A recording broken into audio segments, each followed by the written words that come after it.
Hello there, ladies and gentleplanes. My name is Ron Walker 32, and welcome to my video series called DeviantArt Knowledge, where we discuss topics and help expand our knowledge. Today's topic, like we will be covering, is aircraft lighting, and you may or may not be familiar with this topic, but don't worry, I will help you to expand your knowledge on that. Firstly, we may or may not already know that many of the lights on an aircraft are actually federally required by law, which means we see similar lights in similar locations. It's on aircraft such as small little Cessna prop planes to larger planes such as the Airbus A380 and the Antonov AN225.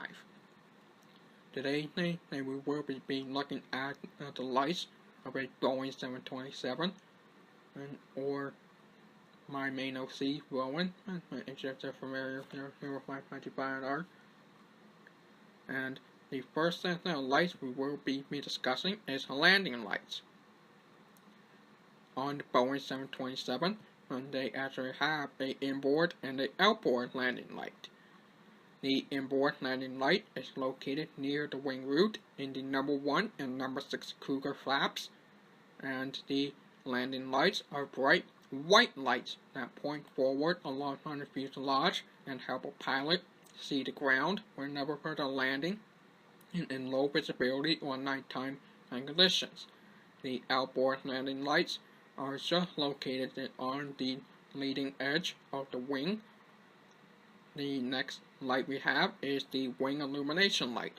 These lights are also called wing lights or ice lights. The wing illumination lights sit on the fuselage and they shine out onto the wing, and they help a pilot or a member of the aircraft's crew see and know if they have ice on the wing or not.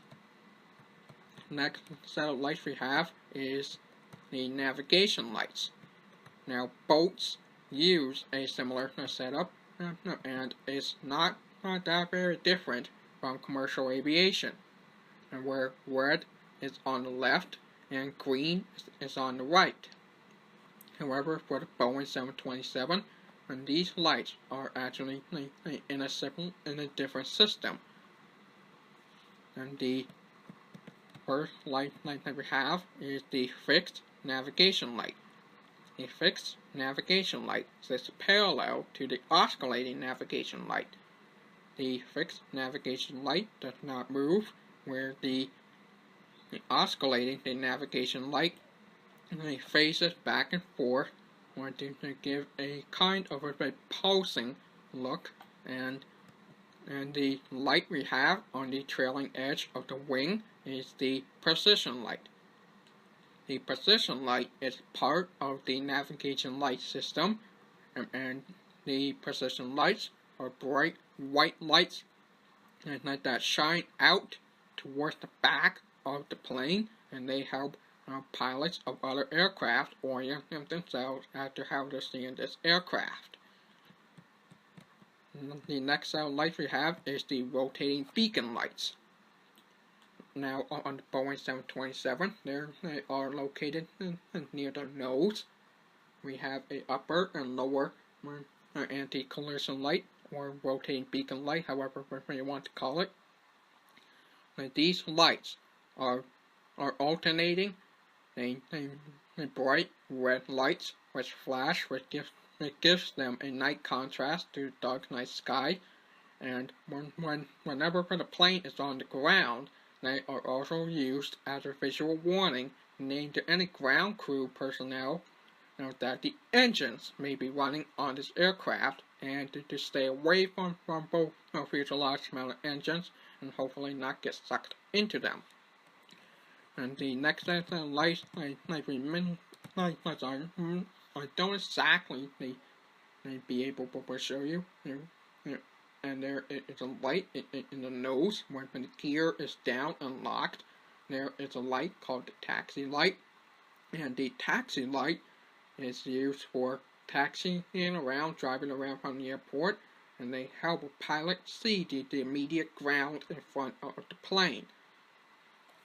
The difference between taxi lights and landing lights is like comparing your low beam headlights to your high beam headlights.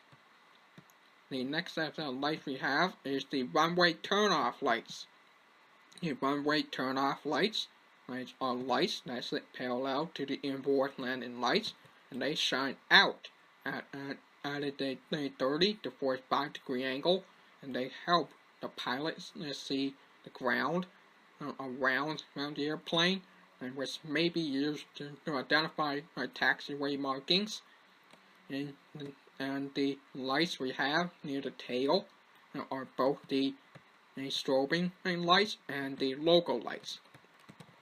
The strobing light is a light near the tip of the T-tail, which flashes along with the rotating beacon lights, and they help make the plane more visible to other aircraft.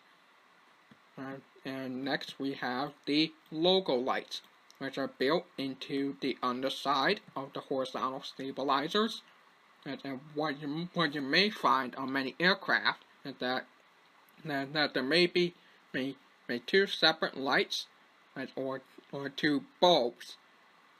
Basically, the logo lights shine onto the tail and illuminates any logos that may be on the tail, hence the name logo lights. They also help air traffic controllers know which plane they are controlling, and the reason why many of these logo lights may use two separate lights or two bulbs is for redundancy, as if because if one bulb ever goes out, there is a backup light that is there to save the day. Next, we have more lights they aren't possible to see, but they are wheel well lights and cargo and service compartment lights. Wheel well lights are basically lights in the body and nose landing gear of the Boeing 727, and they basically illuminate the wheel wells, which may be useful for airport security and detecting any possible stowaways that may be hiding in the wheel wells. And we have the cargo and service compartment lights. The cargo and service compartment lights are basically lights in the cargo compartments on the aircraft, and the service door and the service compartment area, which is basically a compartment on the starter side of the nose, behind a access panel door, and that's pretty much the entire video. I don't know how we got through all these lights so fast, but we did. So thank you for viewing this video. Feel free to watch me on DeviantArt, subscribe to me on YouTube, or follow my page, Rolling from the Boeing 727-100 on Facebook. And thank you for viewing this video again. And we'll walk a good day to you out.